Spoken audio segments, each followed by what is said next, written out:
Everyone welcome back to my channel. ಇವತ್ತು ಒಂದು summer special energy drink ಅಂತಲೇ ಹೇಳ್ಬೋದು. ಅದನ್ನು ಶೇರ್ ಮಾಡ್ತಾ ಇದ್ದೇನೆ. ಇದರಲ್ಲಿ ತುಂಬಾ ಡ್ರೈ ಫ್ರೂಟ್ಸ್ ಎಲ್ಲ ಇರುತ್ತೆ. ಹಾಗೆ ತುಂಬ ಇದು ಕುಡಿಯೋದ್ರಿಂದ ತುಂಬಾ ಎನರ್ಜಿ ಅಂತೂ ಸಿಗುತ್ತೆ. ನಾನು ಮೊದಲಿಗೆ ಸ್ವಲ್ಪ ಕ್ಯಾಶ್ಯೂವನ್ನು ತೊಗೊಂಡಿದ್ದೀನಿ, ಸ್ವಲ್ಪ ಗಸಗಸೆ ತೊಗೊಂಡಿದ್ದೀನಿ, ಸ್ವಲ್ಪ ಪಿಸ್ತಾ ಬಾದಾಮಿ ತೊಗೊಂಡು ಸ್ವಲ್ಪ ಕಲ್ಲು ಸಕ್ಕರೆಯನ್ನು ನಾನು ಇಲ್ಲಿ ಯೂಸ್ ಮಾಡ್ತಾ ಇದ್ದೇನೆ. ಹಾಗೆ ಸ್ವಲ್ಪ ಕಸ್ಟರ್ಡ್ ಪೌಡರ್ನ ಸಹ ಯೂಸ್ ಮಾಡ್ಕೊಳ್ತಾ ಇದ್ದೇನೆ. ನಾನಿಲ್ಲಿ ಪಿಸ್ತಾದು ಎಲ್ಲ ಸಿಪ್ಪೆಗಳನ್ನೆಲ್ಲ ತೆಗೆದಿಟ್ಕೊಳ್ತಾ ಇದ್ದೇನೆ. ಈ ಎನರ್ಜಿ ಡ್ರಿಂಕ್ ಕುಡಿಯೋದ್ರಿಂದ ಮೂಳೆ ನೋವು ಮತ್ತು ಸುಸ್ತು ಎಲ್ಲ ಹೋಗುತ್ತೆ.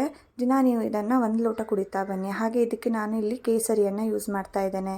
ನಾನಿಲ್ಲಿ ಎಲ್ಲ ಕಲ್ಲು ಸಕ್ಕರೆ, ಬಾದಾಮಿ, ಪಿಸ್ತಾ, ಕ್ಯಾಶ್ಯೂ ಮತ್ತು ಹಾಗೆ ಗಸಗಸೆಯನ್ನು ಸಹ ಇದಕ್ಕೆ ಮಿಕ್ಸಿ ಜಾರಿಗೆ ಹಾಕ್ಕೊಳ್ತಾ ಇದ್ದೇನೆ.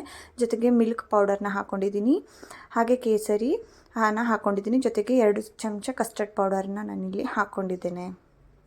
ಇದನ್ನೆಲ್ಲ ಚೆನ್ನಾಗಿ ನುಣ್ಣಗೆ ರುಬ್ಕೊಂಡು ಬರಬೇಕು. ನುಣ್ಣಗೆ ರುಬ್ಕೊಂಡಂತಹ ಪೌಡರ್ನ ನಾನಿಲ್ಲಿ ಒಂದು ಬೌಲಿಗೆ ಹಾಕ್ಕೊಂಡಿದ್ದೀನಿ. ಇದಕ್ಕೆ ನಾನು ಏಲಕ್ಕಿ ಪುಡಿಯನ್ನು ಮಿಕ್ಸ್ ಮಾಡ್ಕೊಳ್ತಾ ಇದ್ದೇನೆ. ಹಾಗೆ ಡ್ರೈ ಫ್ರೂಟ್ಸ್ನ ಸ್ವಲ್ಪ ಪುಡಿ ಮಾಡಿಟ್ಕೊಂಡಿದ್ದೆ, ಅದನ್ನೆಲ್ಲ ನಾನು ಇದಕ್ಕೆ ಆ್ಯಡ್ ಮಾಡ್ತಾ ಇದ್ದೇನೆ. ಪೌಡರ್ನ ನೀವು 1-1.5 ತಿಂಗಳನ್ನು ನೀವು ಸಹ ಸ್ಟೋರ್ ಮಾಡಿ ಇಟ್ಕೊಳ್ಬಹುದು. ಏರ್ ಟೈಟ್ ಕಂಟೈನರ್ನಲ್ಲಿ ಹಾಕಿ ಫ್ರಿಜ್ಜಲ್ಲಿ ಇಟ್ಕೊಂಡ್ರೆ ಆಯಿತು. ಇವಾಗ ಇದನ್ನು ಯೂಸ್ ಮಾಡೋದು ಹೇಗೆ ಅಂತ ತೋರಿಸ್ಕೊಡ್ತೀನಿ. ನಾನಿಲ್ಲಿ 2 ಲೋಟ ಹಾಲನ್ನು ಮಾಡ್ತಾ ಇದ್ದೇನೆ. ಇದಕ್ಕೆ ನಾನು 2 ಲೋಟ ರೆಡಿ ಮಾಡ್ಕೊಂಡಂತಹ ಪೌಡರ್ನ ಹಾಕಿ ಸ್ವಲ್ಪ ನೀರನ್ನು ಹಾಕಿ ಇದನ್ನು ಚೆನ್ನಾಗಿ ಮಿಕ್ಸ್ ಮಾಡ್ಕೊಳ್ತಾ ಇದ್ದೇನೆ. ಯಾವುದೇ ಗಂಟಿಲ್ಲದೆ ಇರೋ ಥರ ಇದನ್ನು ಚೆನ್ನಾಗಿ ಮಿಕ್ಸ್ ಮಾಡ್ಕೊಳ್ಳಿ. ಹಾಗೆ ಇದನ್ನು ನಾನು ಗ್ಯಾಸ್ ಸ್ಟವ್ ಮೇಲೆ ಇವಾಗ ಇಟ್ಕೊಳ್ತಾ ಇದ್ದೇನೆ. ಇದಕ್ಕೆ ನಾನು 2 ಲೋಟ ಹಾಲನ್ನು ಹಾಕ್ಕೊಳ್ತಾ ಇದ್ದೇನೆ. 2 ಲೋಟ ಹಾಲನ್ನು ಹಾಕ್ಕೊಂಡು ಇದನ್ನು ಚೆನ್ನಾಗಿ ಮಿಕ್ಸ್ ಮಾಡ್ಕೊಳ್ಳಿ. ಲೋ ಫ್ಲೇಮಲ್ಲೇ ಇಟ್ಕೊಳ್ಳಿ. ಹಾಗೆ ಒಂದು ಕುದಿ ಬರೋ ತನಕ ನೀವು ಇದನ್ನು ಕುದಿಸಿದ್ರೆ ಸಾಕು. ಹಾಗೆ ಇದನ್ನು ಕುದಿ ಬಂದಮೇಲೆ ನೀವು ಇದನ್ನು ಕಂಪ್ಲೀಟಾಗಿ ಕೂಲ್ ಮಾಡಿಕೊಂಡು ಕುಡಿಬಹುದು. ಇಲ್ಲ ಬಿಸಿ ಬೇಕು ಅಂತ ಅನಿಸಿದರೆ ಬಿಸಿಯನ್ನೇ ನೀವು ಸಹ ಕುಡಿಬೋದು. ನೋಡಿ, ಇವಾಗ ಕುದಿ ಬಂದಿದೆ. ನಾನು ಆಫ್ ಮಾಡಿ ತಣ್ಣಗೆ ಆಗೋದಕ್ಕೆ ಬಿಡ್ತಾಯಿದ್ದೀನಿ. ಇದು ಕೂಲ್ ಆಗಿದೆ, ರೂಮ್ ಟೆಂಪ್ರೇಚರಿಗೆ ಬಂದಿದೆ.